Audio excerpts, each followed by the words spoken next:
My name is Jaida Ford. I'm a civil rights trial attorney, and I just want to make some spiritual and legal parallels in the Sonya Massey shooting. As most of you know, I'm a Christian by faith, and so my faith is inextricably intertwined in my work, the way I litigate, the types of cases that I take. When I saw this, I wanted to raise some issues. We know that there was a pot of boiling water on the stove. They were there actually in response to a call for a prowler. They then went inside our home. These are very odd protocols that police wouldn't normally do. If the prowler's not there, you don't see a prowler, it's okay, have a good night. But for whatever reason, they went inside of her home to do some type of report. And so there was a pot of boiling water on the stove, and then she goes over to get the pot or check it or turn it off.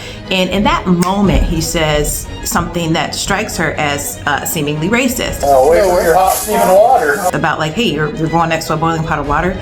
Well, she's not a threat, but often a white police officer, and the data is there, they perceive blacks to be a threat just on the basis of the color of their skin. Even the way your hair is done as a black person, that could make an officer perceive you as a threat based on something called implicit or subconscious bias. And so he says something to her about this pot of water, like, hey, you need to move away from that, implying that she's a danger with the pot of water.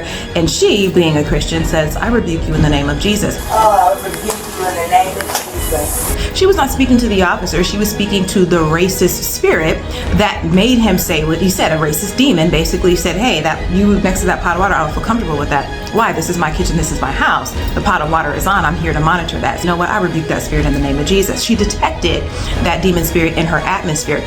Now, because the demon was residing on the inside of him, he responded violently. Now, it was not what he did. There's a use of force continuum. So what he did violated that use of force continuum. What he did was a demonstration of excessive force. That's when the use of force exceeds the level of threat. That woman was not a threat. The pot of water, especially at the level, the distance that they were standing, lots of things in between them. She didn't threaten him with the pot of water. She didn't say, I'm about to take this pot and dash it with it. I don't even think it was in her hand at that point. And frankly, when he fired his weapon, it wasn't in her hand, and she was crouching down. Okay, I'm sorry. Drop the pot! Drop the pot!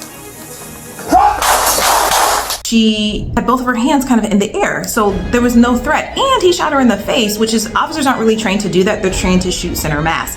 So this was definitely an intentional act of violence, and it's also very spiritual as well. And we as a nation need to address this issue of racism. We have not squarely addressed this. It happened 4 years ago with Floyd. We didn't address it. And so here it is again. The Lord is now linking this directly to the spiritual world, saying, look, racism is a spiritual issue as much as it is a kind of a social issue. Christians, we need to be praying about this. We need to address this. To deny that race had a part of this, I'm very disappointed with some of the pastors and these Christian influencers with these platforms still questioning whether race had something to do with it, but saying, yeah, it's so spiritual. Yeah, but racism is spiritual.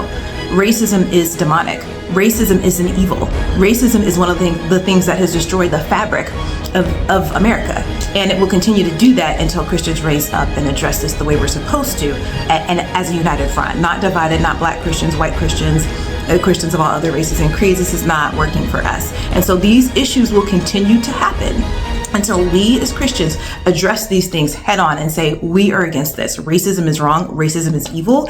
And whether we see it manifested in politics or in the police force or in our schools or in the workforce, we're going to stand against it and call it out for what it is.